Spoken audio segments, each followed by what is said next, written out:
Nehemiyas ika-4 hanggang ika-5 kabanata. Sa mga kabanatang ito mababasa natin ang mga sumusunod. Mga masamang balak laban kay Nehemiyas, pang-aapi sa mahihirap. Nehemiyas ika-4 na kabanata. Mga masamang balak laban kay Nehemiyas. Nabalitaan ni Sanballat na aming itinatayong muli ang pader. Nagalit siya at kinutya kaming mga Hudyo. Sa harapan ng kanyang mga kasama at mga hukbo ng Samaria ay sinabi niya, "Ano kaya ang iniisip ng mga kawawang Hudyong ito? Itayong muli ang Jerusalem sa pamamagitan ng pag-aalay ng mga handog at gawin iyon sa loob ng isang araw? Akala ba nila'y magagamit pa nila ang mga nasunog at nadurog na bato roon?" Sa tabi niya ay nagsalita naman si Tobias na Amonita. "Ano bang klaseng pader ang gagawin ng mga Hudyong iyan? Madaanan lamang iyon ng asong gubat ay tiyak na guguho na." Sa narinig kong ito, ako ay nanalangin. Tingnan mo kami, O Diyos, kung paano kami kinukutya. Mangyari sana sa kanila ang masamang hangad nila laban sa amin. Maubos nawa ang kanilang ari-arian at madalas silang bihag sa ibang lupain. Huwag mo silang patawarin at huwag mong kalimutan ang kanilang mga kasalanan, sapagkat hinamak nila kaming mga nagtatrabaho. Lalo kaming nagpatuloy sa pagtatayo ng pader, kaya't hindi nagtagal at nangalahati na ang taas nito dahil masigasig ang mga tao sa pagtatrabaho. Nang mabalitaan ni na Sanballat, Tobias at ng mga taga-Arabia, Amon at Asdod na halos mabuo na namin ang pader ng Jerusalem at ang mga butas nito ay natakpan na, lalo silang nagalit. Nagkaisa silang salakayin ng Jerusalem upang kami guluhin. Kaya nanalangin kami sa aming Diyos at nagtalaga kami ng mga bantay araw at gabi. Ang mga taga-Huda ay may ganitong awit. Nanghihina kami sa bigat ng pasan at sobrang dami ng batong nabuwal. Hindi namin kaya ang hirap na ito na itayo ang pader sa maghapong trabaho. Akala ng aming mga kaaway ay hindi namin sila makikita at hindi namin alam ang kanilang binabalak na pagsalakay. Iniisip nilang mapupuksa nila kami at mahihinto ang aming gawain. Hindi nila alam na ang mga Hudyo na nakatirang kasama nila ay laging nagbabalita sa amin ng tungkol sa kanilang masamang balak. Kaya't nagtalaga ako ng mga bantay sa ibaba, sa likod ng pader at sa mga lugar na hindi pa tapos ang pader. Inilagay ko sila sa gawaing ito ayon sa kanilang angkan. Binigyan ko sila ng iba't ibang sandata gaya ng espada, sibat at pana. Binisita ko ang mga tao at sinabi ko sa mga pinuno at hukom at sa lahat ng naroon, "Huwag kayong matakot sa mga kaaway. Alalahanin nating dakila at kamangha-mangha si Yahweh.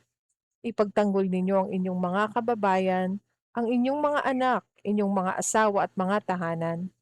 Nabalitaan ng mga kaaway na alam natin ang kanilang mga balak at napag-isip-isip nilang hinahadlangan sila ng Diyos. Kaya ang lahat ay nagpatuloy sa paggawa ng pader. Simula noon, kalahati na lamang ng aking mga tauhan ang gumagawa ng pader at ang kalahati naman ay nagbabantay. Ang mga bantay ay may dalang sibat, kalasag, pana at kasuotang bakal. Ang mga pinuno at mga pangunahing mamamayan ay nagbibigay ng kanilang lubusang tulong sa gumagawa ng pader. Hawak sa isang kamay ng mga nagpapasa ng kanilang dala at sandata naman ang hawak sa kabilang kamay. Ang mga gumagawa sa pader ay may sariling espada na nakalagay sa kanyang baywang at nasa tabi ko naman ang isang may hawak na trumpeta. Sinabi ko sa mga pinuno, sa mga hukom at sa mga taong bayan, "Malaki ang ating gawain at malalayo ang ating pagitan habang tayo'y nagtatrabaho. Kaya tuwing maririnig ninyo ang tunog ng trumpeta, magtipon-tipon tayo sa kinatatayuan ko. Ipaglalaban tayo ng Diyos natin." At nagpatuloy kami sa pagtatrabaho araw-araw. Ang kalahati ay may dalang sibat mula sa pagsikat ng araw hanggang sa paglabas ng mga bituin. Sinabi ko rin sa mga tao, lahat ng lalaki at mga alipin ay kailangang magpalipas ng gabi sa loob ng Jerusalem at maging handa sa anumang pagsalakay kung gabi, at sa araw ay magtrabaho naman. Kaya't ako, ang aking mga kasamahan, mga tauhan, at mga bantay ay laging nakahanda at laging may hawak na sandata. Nehemiyas ikalimang kabanata, pang-aapi sa mahihirap. Dumating ang panahon na ang mga mamamayan, lalaki man o babae, ay nagreklamo laban sa kanilang kapwa Hudyo. Sinabi ng ilan, malaki ang aming pamilya at kailangan namin ng trigong makakain upang mabuhay. Sinabi naman ng iba na nakapagsangla sila ng kanilang mga bukirin, ubasan at mga bahay, wag lamang silang magutom. May nagsasabi namang nakapangutang kaming makapagbuwis lamang sa hari para sa aming mga bukirin at ubasan. Kami mga Hudyo rin at ang mga anak namin ay tulad din ng kanilang mga anak. Ngunit ipinapaalila namin ang aming mga anak. Sa katunayan, ang ilan sa mga anak naming babae ay naipagbili na namin para maging alipin.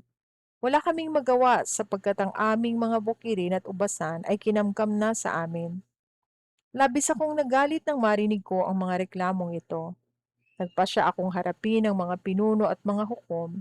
Pinaratangan ko sila ng ganito. Ano't nagawa ninyong magpautang ng may tubo sa inyong mga kababayan? Kaya't tinipon ko ang mga tao sa isang pangkalahatang pulong.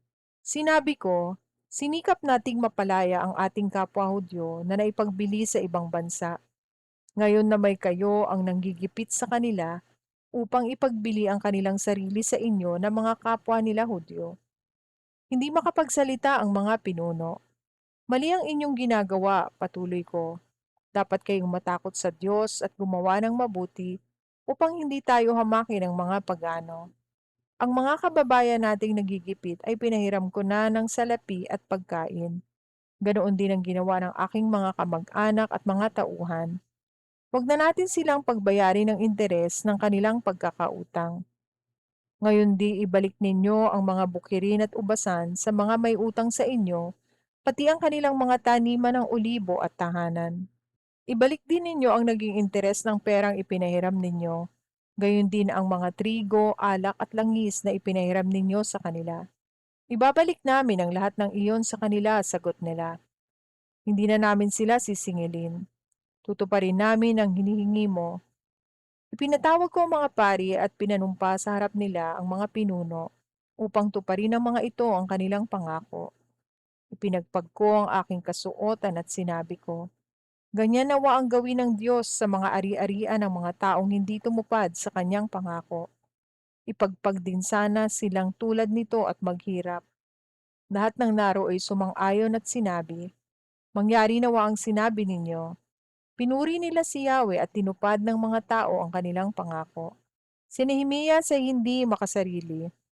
Sa loob ng 12 taon na naglingkod ako bilang gobernador ng Huda, mula ng ika-20 taon ng paghahari ni Artaxerxes hanggang ika-32 taon, ako ni ang aking mga kamag-anak ay hindi kumain ng pagkaing nauukol sa gobernador. Ang mga naunang gobernador sa Huda ay naging pabigat sa mga tao na hinihingan nila ng pagkain at ng alak bukod pa sa 40 pirasong pilak. Maging ang mga katulong nila ay katulong din sa pagpapahirap. Ngunit hindi ko ginawa iyon sapagkat ako'y may takot sa Diyos. Ginawa ko ang lahat upang muling maitayo ang pader sa tulong ng aking mga tauhan. Hindi ako naghangad ng anumang ari-arian. Ako'y laging nagpapakain ng 150 panauhing Hudyo, gayon din ang aming mga pinuno bukod sa mga taong dumarating mula sa mga malalapit na bansa. Araw-araw ay nagpapakatay ako ng 1 toro, 6 na matatabang tupa, at maraming manok at tuwing ika-10 araw ay naglalabas ako ng maraming alak. Sa kabila ng lahat ng ito, hindi ko pa rin kinuha ang pagkaing nauukol sa gobernador sapagkat alam kong ang mga tao'y naghihirap. Alalahanin mo ako, O Diyos, sa lahat ng aking ginawa, alang-alang sa sambayanang ito.